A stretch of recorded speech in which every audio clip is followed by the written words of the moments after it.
लिए श्री लक्ष्मी नारायण भगवान की जय। श्री वृंदावन बिहारी लाल की जय। गिरिराज धरण की जय। सांवरिया सेठ की जय। बाल कृष्ण लाल की जय। श्याम सुंदर श्री यमुने महारानी की जय। भगवान शालिग्राम की जय। एक राजा के राज्य में सभी लोग एकादशी का व्रत रखते थे। प्रजा तथा नौकरों चाकरों से लेकर पशुओं तक को एकादशी के दिन अन्न नहीं दिया जाता था। एक दिन किसी दूसरे राज्य का एक व्यक्ति राजा के पास आकर बोला, महाराज कृपा करके मुझे नौकरी पर रख लें।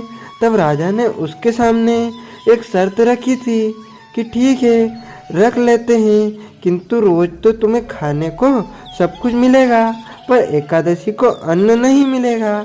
उस व्यक्ति ने उस समय हाँ कर ली, पर एकादशी के दिन जब उसे फलाहार का सामान दिया गया तो वह राजा के सामने जाकर गिड़गिड़ाने लगा, महाराज इससे मेरा पेट नहीं भरेगा, मैं भूखा ही मर जाऊंगा, मुझे अन्न दे दो। राजा ने उसे शर्त की बात याद दिलाई पर वह अन्न छोड़ने को तैयार नहीं हुआ। तब राजा ने उसे आटा दाल चावल आदि दिए। वह नित्य की तरह नदी पर पहुंचा और स्नान कर भोजन पकाने लगा। जब भोजन बन गया तो वह भगवान को बुलाने लगा, आओ भगवान भोजन तैयार है। उसके बुलाने पर पीताम्बर धारण किए भगवान चतुर्भुज रूप में आ पहुँचे तथा प्रेम से उसके साथ भोजन करने लगे। भोजन आदि करके भगवान अंतर्ध्यान हो गए तथा वह अपने काम पर चला गया। 15 दिन बाद अगली एकादशी को वह राजा से कहने लगा कि महाराज मुझे 2 गुना सामान दीजिए, उस दिन तो मैं भूखा ही रह गया। राजा ने कारण पूछा तो उसने बताया कि हमारे साथ भगवान भी खाते हैं, इसलिए हम दोनों के लिए ये सामान पूरा नहीं होता। यह सुनकर राजा को बड़ा आश्चर्य हुआ। वह बोला, मैं नहीं मान सकता कि भगवान तुम्हारे साथ खाते हैं। मैं तो इतना व्रत रखता हूँ, पूजा करता हूँ, पर भगवान ने मुझे कभी दर्शन नहीं दिए। राजा की बात सुनकर वह बोला, महाराज यदि विश्वास ना हो तो साथ चलकर देख लें। राजा एक पेड़ के पीछे छिपकर बैठ गया। उस व्यक्ति ने भोजन बनाया तथा भगवान को शाम तक पुकारता रहा, परंतु भगवान ना आए। अंत में उसने कहा, हे भगवान यदि आप नहीं आए तो मैं नदी में कूदकर प्राण त्याग दूंगा। लेकिन भगवान नहीं आए। तब वह प्राण त्यागने के उद्देश्य से नदी की तरफ बढ़ा। प्राण त्यागने का उसका दृढ़ इरादा जान शीघ्र ही भगवान ने प्रकट होकर उसे रोक लिया और साथ बैठकर भोजन करने लगे। खा पीकर वे उसे अपने विमान में बिठाकर अपने धाम ले गए। यह देख राजा ने सोचा कि व्रत उपवास से तब तक कोई फायदा नहीं होता जब तक मन शुद्ध ना हो। इससे राजा को ज्ञान मिला। वह भी मन से व्रत उपवास करने लगा और अंत में स्वर्ग को प्राप्त हुआ। एक दूसरी कथा के अनुसार प्राचीन काल में एक राजा था। उसके राज्य में प्रजा सुखी थी। एकादशी को कोई भी अन्न नहीं बेचता था, सभी फलाहार करते थे। एक बार भगवान ने राजा की परीक्षा लेनी चाहिए। भगवान ने एक सुंदरी का रूप धारण किया तथा सड़क पर बैठ गए। तभी राजा उधर से निकला और सुंदरी को देख चकित रह गया।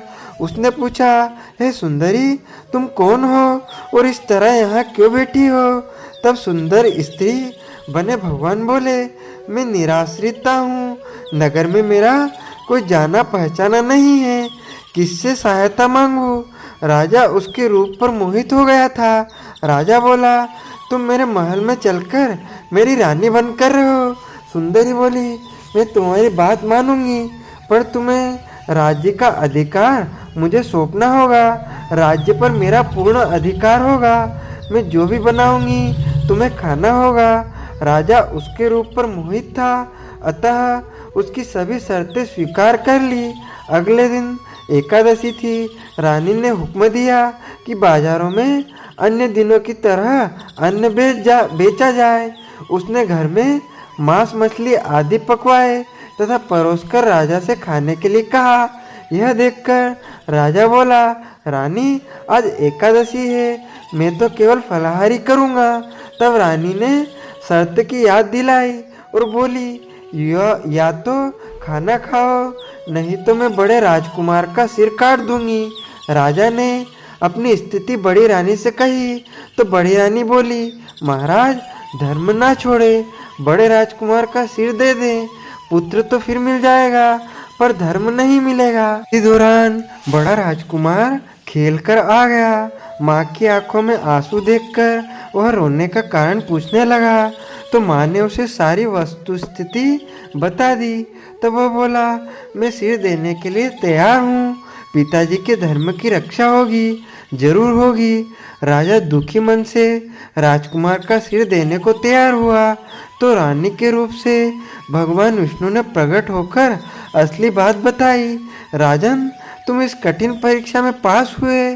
भगवान ने प्रसन्न मन से राजा से वर मांगने को कहा तो राजा बोला, आपका दिया सब कुछ है, हमारा उद्धार करें। उसी समय वहां पर एक विमान उतरा। राजा ने अपना राज्य पुत्र को सौंप दिया और विमान में बैठकर परम धाम को चले गए। बोलिए श्री लक्ष्मी नारायण भगवान की जय। च्युतम केशवम राम नारायणम श्री कृष्ण दामोदरम वासुदेवम भजे, श्रीधरम माधवम गोपिका वल्लभम, श्री जानकी नायकम श्री रामचंद्रम भजे, जानकी मनोहरम सर्वलोक नायकम, श्री शंकरादिसेवितम पुण्य नाम कीर्तनम, श्री राम राम राम राम राम राम नाम तायकम, रामा कृष्ण वासुदेवा भक्ति मुक्तिदायकम, रामा कृष्ण वासुदेवा भक्ति मुक्तिदायकम।